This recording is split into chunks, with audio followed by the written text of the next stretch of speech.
ഒരു റംബൂട്ടാൻ കാഴ്ചകളിലേക്കാണ് കൊണ്ടുപോകുന്നത്. നമുക്കറിയാം നിപ്പ വന്നതിന് ശേഷം ഈ റംബൂട്ടാൻ ഉണ്ടാകുന്നതും അത് കഴിക്കുന്നതുമായി ബന്ധപ്പെട്ട് പലവിധ ആശങ്കകളൊക്കെ നമ്മളുടെ എല്ലാവരുടെയും മനസ്സിലുണ്ടായിരുന്നു.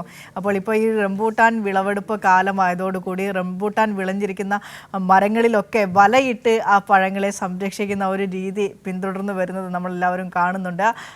അത്തരത്തിലൊരു കഥയിലേക്കാണ് കൊല്ലത്തു നിന്നാണ് റംബൂട്ടാൻ വിളവെടുപ്പിൻ്റെ കഥ. റംബൂട്ടാൻ വിളവെടുപ്പിന് ഇനി 5 ദിവസം മാത്രം ബാക്കി. അപ്പോൾ പക്ഷികളും അണ്ണാനും റംബൂട്ടാൻ നശിപ്പിക്കാതിരിക്കാൻ വല കൊണ്ട് മരം മൂടുകയാണ് കർഷകരായ ബ്ലെസ്സിയും ജോർജും. വന്യമൃഗങ്ങളുടെ ശല്യം മൂലം കർഷകരെല്ലാം വലിയ തീരാ ദുരിതത്തിലാണ്. കാട്ടുപന്നികളുടെ ശല്യം ഒരു ഭാഗത്ത്, അതേസമയം തന്നെ ഇതിപ്പോൾ കൊല്ലം നഗരപ്രദേശമാണ്, ചവറ തെക്കും ഭാഗം. ഇത് ഈദൻ ഫാം എന്ന് പറയുന്ന നമ്മുടെ പ്രിയപ്പെട്ട കർഷകയായ ബ്ലെസ്സി, അദ്ദേഹത്തിൻ്റെ ഫാമാണ്. ആ ഫാമിൽ ഇതിപ്പോൾ കണ്ടോ, അവർ ഈ കിളികളിൽ നിന്നും മറ്റും പക്ഷികളിൽ നിന്ന് ഈ റംബൂട്ടാൻ്റെ ഏതാണ്ടൊരു വിളവെടുപ്പിന് അടുക്കുകയാണ്. അപ്പോൾ ആ സമയത്ത് അതൊക്കെ നഷ്ടപ്പെടാതിരിക്കാൻ വേണ്ടി വലകൾ കൊണ്ട് മൂടുക.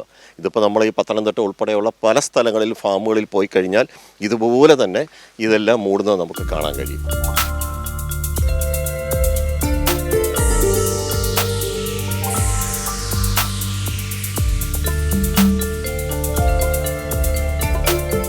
Kollam Chavara ദളപാപുരം Eden ഗാർഡനിലെ the farm സ്റ്റോറിക്ക് പറയാൻ ഏറെയുണ്ട്.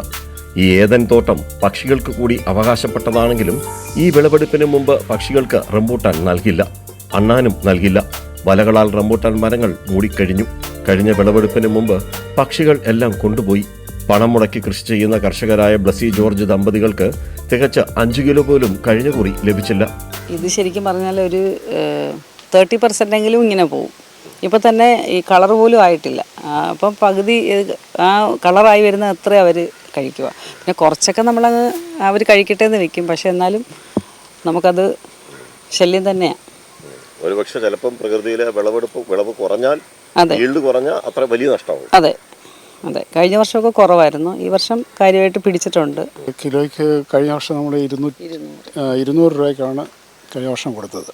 ഈ വർഷം എല്ലായിടത്തും കഴിഞ്ഞ വർഷം കുറവായിരുന്നു കാഫലം, അതുകൊണ്ട് വില കൂടുതലായിരുന്നു. ഈ വർഷം നല്ല കാഫലം എല്ലായിടത്തും ഉണ്ട്. അതിൻ്റെ പേരിൽ ചിലപ്പോൾ വില കുറയാൻ സാധ്യതയുണ്ട്.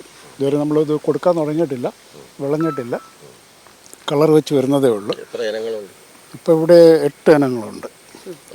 റംബൂട്ടാനെ തന്നെ 8 ഇനങ്ങളുണ്ട്.